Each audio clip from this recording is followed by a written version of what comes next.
Buenas noches, ¿cómo les va? Gracias por acompañarnos como siempre. Soy Carlos Brown. Estamos todos los días viernes a las 23 horas por Canal Rural en nuestro programa El Estado que Viene. Y bueno, siempre lo señalamos, lo repito. Tratamos de traer a protagonistas para charlar con ellos, analizar temas diferentes que hacen a cuestiones que creo que a muchos de los que nos siguen, televidentes, amigos, les interesa y nos siguen en ese sentido con bastante interés. Y en este caso traemos a un amigo que siempre que le pedimos que venga, viene, pero es un hombre muy interesante, muy requerido por los programas de televisión y condiscípulo hemos sido de la Universidad y de la Facultad de Derecho. Jorge Castro, ¿cómo te va? ¿Qué tal? Tanto encantado. Bueno, gracias por la invitación. No, vos gracias por venir, porque lo digo, sos un hombre muy requerido televisivamente y que se te escucha mucho y con mucha atención, porque en general tanto sean los análisis internacionales como los análisis locales, cosa que vamos a hacer ahora, analizar los dos aspectos, tenés buena información y lo planteás con bastante fuerza y vigor, ¿no? Para empezar, en este primer bloque tenemos 3 bloques y 2 cortes, pero en este primer bloque están pasando cosas en el mundo, ¿no? Cosas que inclusive sorprenden. De repente Corea del Norte se iba a comer a los chicos crudos y parece que no están así. Después apareció el tema de Siria con una fuerza tremenda y después me parece que se tranquilizó porque Rusia y Estados Unidos estaban por darse. Bueno, los temas de Cuba, que se produce una transferencia de poder que no sabemos si es tan cierta, pero que por lo menos los nombres existen. Bueno, contanos un poco. Mira, yo creo que lo fundamental es la negociación que ya está en marcha entre Corea del Norte y el gobierno de Donald Trump en Estados Unidos. Ya hay fijada una reunión entre el líder máximo de Corea del Norte, Kim Jong-un, y Donald Trump, que va a tener lugar en el mes de mayo de este año, en donde lo que se va a establecer son los elementos fundamentales de un acuerdo de paz entre Estados Unidos y Corea del Norte, al que se va a sumar Corea del Sur y también China, para poner fin a la guerra que se desplegó en la península coreana entre 1950 y 1953 y que concluyó en ese momento, en 1953, en forma provisoria a través de un armisticio, situación que se mantiene en el momento actual.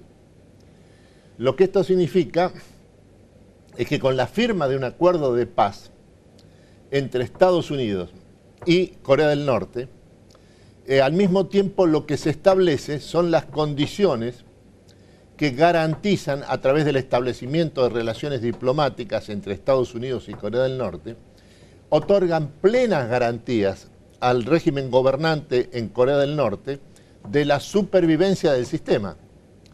Esto lo que significa es que Estados Unidos le otorga, junto con la comunidad internacional y sobre todo con China, una garantía absoluta de vigencia de su soberanía nacional y de la supervivencia de su sistema político. La contrapartida de esto es que es lo que ya ha anunciado Corea del Norte, que es la suspensión indefinida de todo nuevo ensayo nuclear de parte de Corea del Norte, al mismo tiempo como la suspensión de todas las iniciativas para el despliegue de armas misilísticas, sobre todo y comenzando con las armas misilísticas de alcance intercontinental, esto es, las que son capaces de golpear al territorio de Estados Unidos. Ahora, entonces uno tiene que deducir que lo que hizo el líder de Corea del Norte ha sido básicamente una prueba de mucha fuerza para lograr estos resultados. Absolutamente. Ha actuado con una extraordinaria racionalidad en el sentido weberiano del término. Sí, sí. En el sentido de relación medio-fin. Y el objetivo que tenía a lo largo de estos años el régimen norcoreano, en el sentido de transformarse en una potencia nuclear, es lo que se ha logrado. Su supervivencia. Y de su esa manera reconocimiento. garantiza su supervivencia como sistema político y como Estado y nación, y garantiza al mismo tiempo la sobrevivencia del sistema político, garantizado las dos cosas por Estados Unidos, la primera potencia mundial, y también por la República Popular China. Yo digo, Corea del Sur, ¿no? Es un país que ha explotado desde el punto de vista tecnológico, desde el punto de vista de la producción. Corea del Norte me da la sensación que menos en ese sentido, pero en otro sentido, como es la cuestión nuclear y la cuestión misilística, más o menos parecido. Estos dos países son extremadamente significativos en lo que pueden llegar a realizar hacia el futuro. Absolutamente. Lo que tenés que, esto que señalás vos, es una cuestión vital, porque Corea del Sur, que tiene 51 millones de habitantes, se ha transformado desde la década del 60 del siglo pasado, cuando era un país con niveles de ingreso comparables a los del África subsahariana, se ha transformado en la 10ª economía del mundo. Compite con Japón. Compite con Japón y en términos industriales, de competitividad industrial, incluso con Estados Unidos y con Alemania. Este país, que es de 51 millones de habitantes, ahora ha entrado en un proceso de asociación, integración con Corea del Norte. Y al mismo tiempo el régimen norcoreano establece, a partir de estos acuerdos con Estados Unidos garantizados por China, establece que su prioridad estratégica no es más el armamento nuclear, que ya ha cumplido sus objetivos, sino que es el desarrollo económico. Desarrollo económico en las condiciones del siglo XXI. Ahora, qué fantástico estos países, ¿no? Porque vienen de guerras intensísimas, de sistemas autoritarios, de situaciones complejas, hambruna en algún momento y no hace tantos años, y de repente toman una fuerza, un vigor, y uno dice, ¿qué nos pasa a nosotros? Que no somos capaces, ¿no? de resolver nuestros problemas, que son infinitamente menores si uno se los pone a analizar con ellos. Exactamente. Bueno, lo que ha sucedido ahora es que hay un acuerdo sobre alrededor del mayor conflicto estratégico de la época, que era precisamente el problema nuclear de la península coreana, y de este acuerdo se está a punto de concluir un tratado de paz entre Estados Unidos y Corea del Norte, que acompañado por un proceso de restablecimiento de relaciones diplomáticas entre la primera potencia del mundo y lo que hasta ahora ha sido una potencia nuclear desconocida por el sistema mundial, que es Corea del Norte. Y una amenaza. Vamos a hacer el primer corte, Jorge, y volvemos. Adelante, señor director.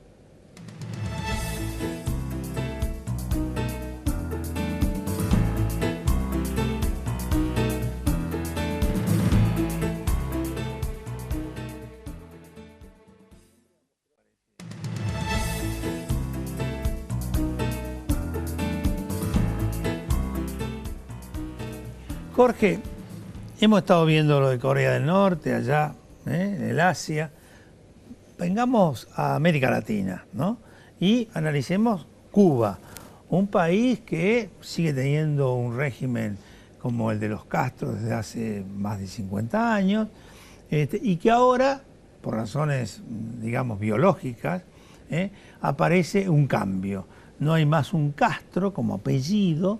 Vos que sos Castro, está complicado, un Castro como apellido, y aparece otro nombre, otro apellido dirigiendo los destinos. ¿Esto qué significa?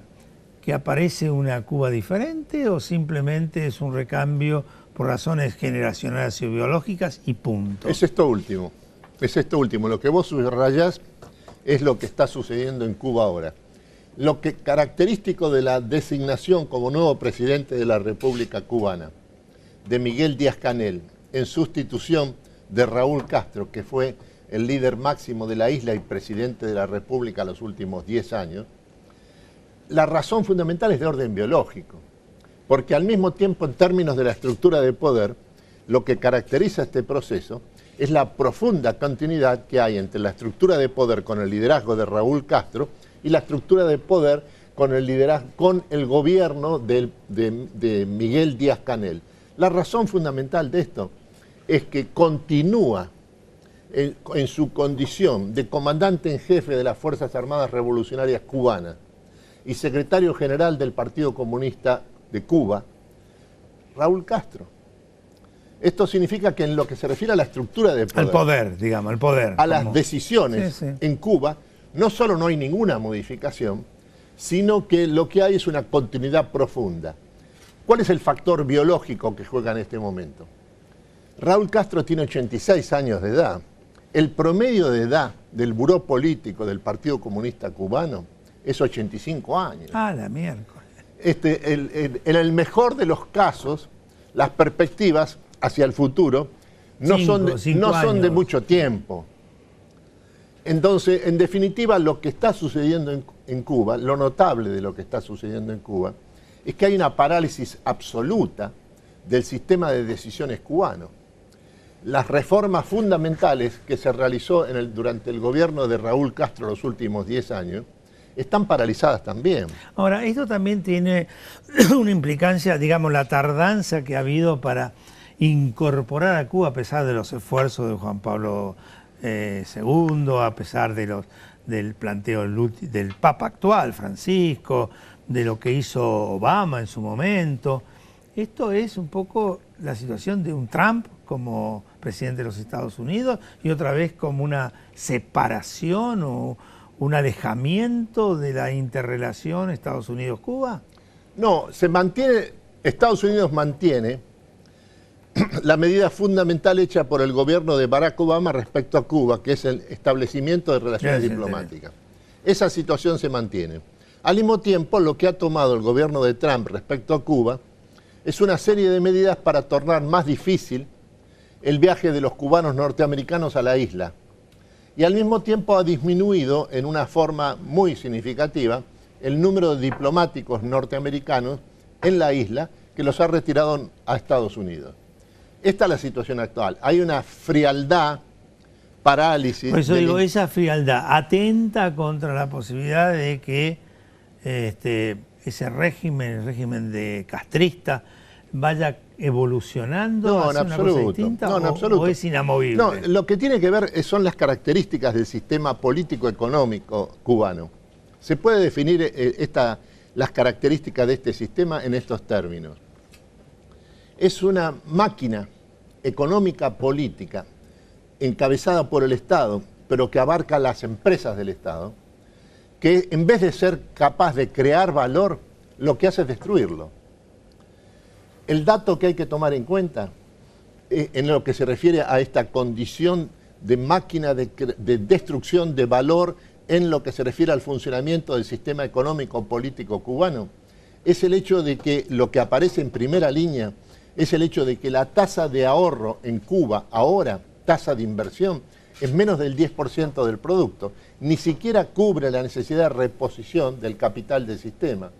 Por eso es que el sistema político-económico cubano está completamente paralizado y hay un proceso de descapitalización aguda que se manifiesta en la obsolescencia casi total o total de los bienes de capital, bienes de equipo de la economía cubana. Esto está vinculado al hecho de que este es un sistema que no puede ni crecer ni aumentar su condición de creación de valor agregado. Ahora, aquí hay contradicción en algunos aspectos, porque, por ejemplo, Cuba siempre se destaca por los temas de la salud, ¿no? Y se destaca, y se ha destacado incluso en las competencias internacionales, en los temas del deporte. Pero esto que vos señalás es absolutamente claro. No puede funcionar armónicamente en los temas del crecimiento económico. Nada menos. En términos de crecimiento económico, la parálisis es total. Este es un sistema que solo funciona en la medida en que recibe un auxilio significativo a través de un subsidio en gran escala. Como el que recibía de Rusia. Del exterior. ¿Y lo sigue recibiendo o no lo recibe más? El asunto es este. Durante la época de vigencia del sistema soviético, mientras la Unión Soviética permanecía en acción en el sistema mundial, lo que terminó con el colapso de la Unión Soviética en 1991, la Unión Soviética le pasaba todos los años al sistema cubano un subsidio de unos 3.000 millones de dólares. Ese subsidio desapareció al producirse el colapso de la Unión Soviética en 1991. El resultado fue que el sistema cubano entró en una situación de desintegración completa. Colapsó. Lo que mantuvo en pie a Cuba fue el liderazgo extraordinario, carismático, de Fidel Castro. Una de las medidas que tomó Fidel Castro para enfrentar esta situación de virtual colapso político y económico fue transformar a la economía cubana en un sistema bimonetario. Una moneda es la cubana, carente de valor, la otra moneda es el dólar estadounidense. Cuba es un país con una economía dolarizada, pero es un dólar que funciona solo para el sector del turismo internacional. Eso es lo que te iba a decir. Y para lo que se refiere a las remesas que envían a la población cubana, los cubanos en el exterior, sobre todo los cubanos norteamericanos. En este sentido es que lo que hay que advertir es que el papel histórico que tuvo el régimen soviético respecto a Cuba y que concluyó en 1991, con posterioridad, a partir de 1999, fue ocupado por la Venezuela, liderada por Hugo Chávez. Que no está ahora precisamente en lo mejor. Precisamente, ahora la situación en Cuba es que ha desaparecido también el subsidio venezolano. Y por eso la situación económica, social, política, acentúa su estancamiento, acentúa su desintegración. Jorge, vamos al último corte y al último bloque. Adelante, señor director.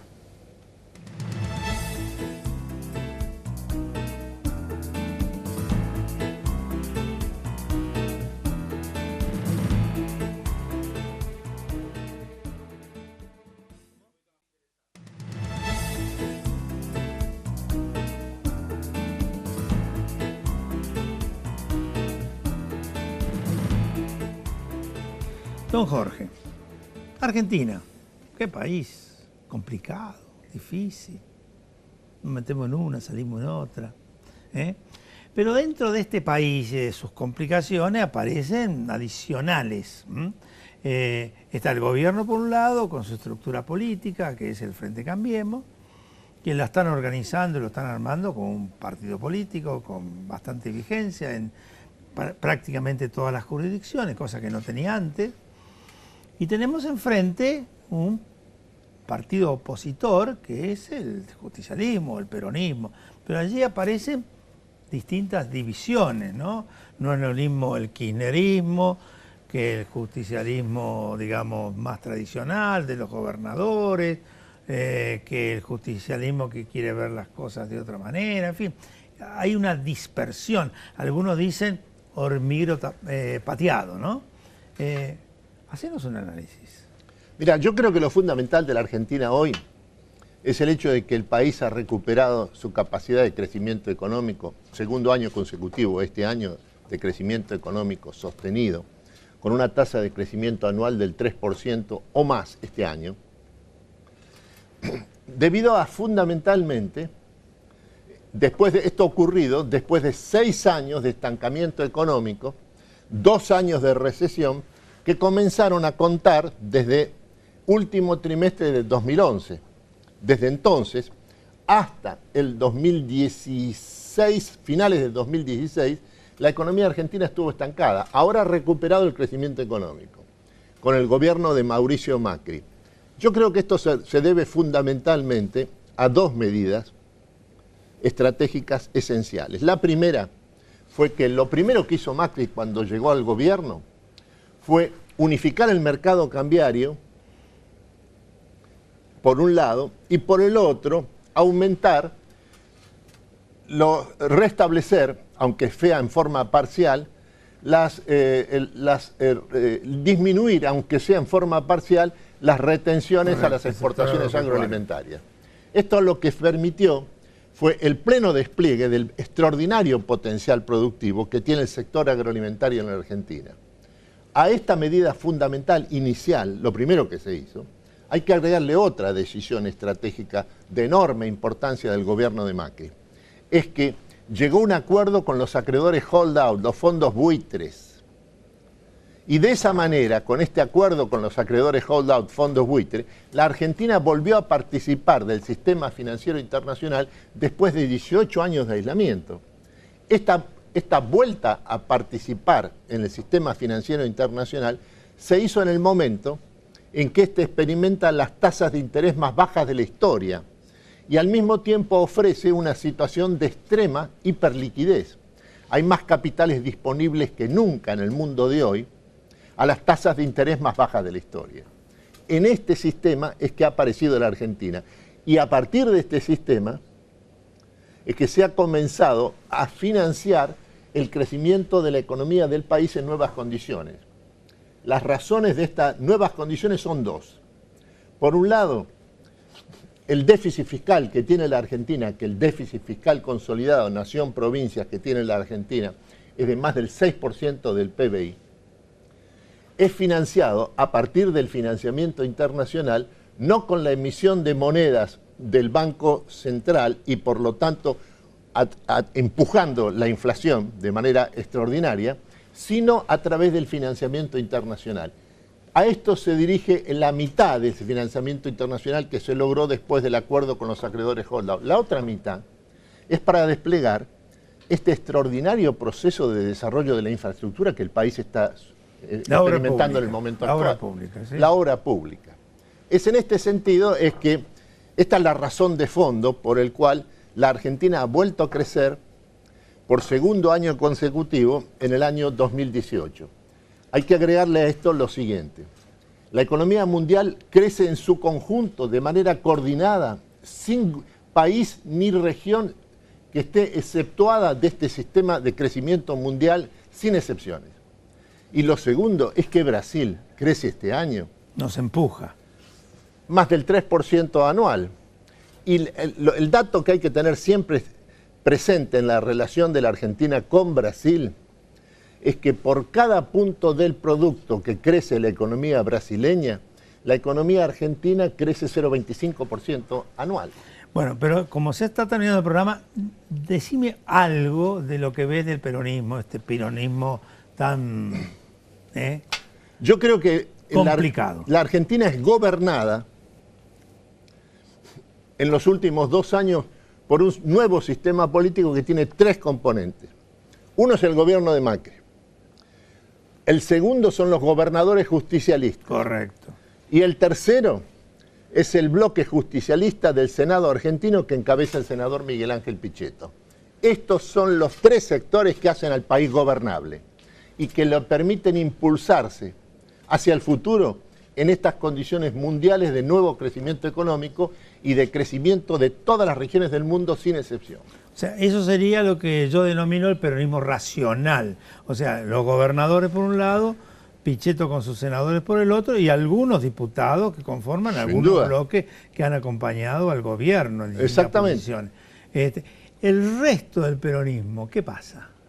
Bueno, el resto del peronismo es esencialmente Cristina Kirchner y el respaldo que tiene Cristina Kirchner, sobre todo en el Gran Buenos Aires. En una parte del Gran Buenos Aires. En una parte del Gran Buenos Aires. Pero esto es el debate fundamental en el momento actual respecto al peronismo. Por un lado, el peronismo, que es parte del sistema de gobierno de la Argentina de los últimos 2 años, lo que vos denominás el peronismo racional, y por el otro, aquellos que insisten en desconocer la gobernabilidad del país de origen democrático que el país tiene a partir del año 2015. Yo creo que la síntesis encabezado por Cristina Kirchner. La síntesis más simple ha sido la no entrega de los atributos del poder de Cristina Macri. Absolutamente. Ahí, a partir de ahí dice, yo desconozco, te desconozco. Está bien. Es eso. Don Jorge Castro, muchísimas gracias. Por favor. Siempre por invitarme. muy amable, no, pero te vamos a seguir invitando, porque el análisis internacional y el análisis argentino, que necesita de un poquito más de tiempo, es extremadamente interesante para mucha gente. Gracias. Hasta luego. A todos ustedes los esperamos el viernes que viene.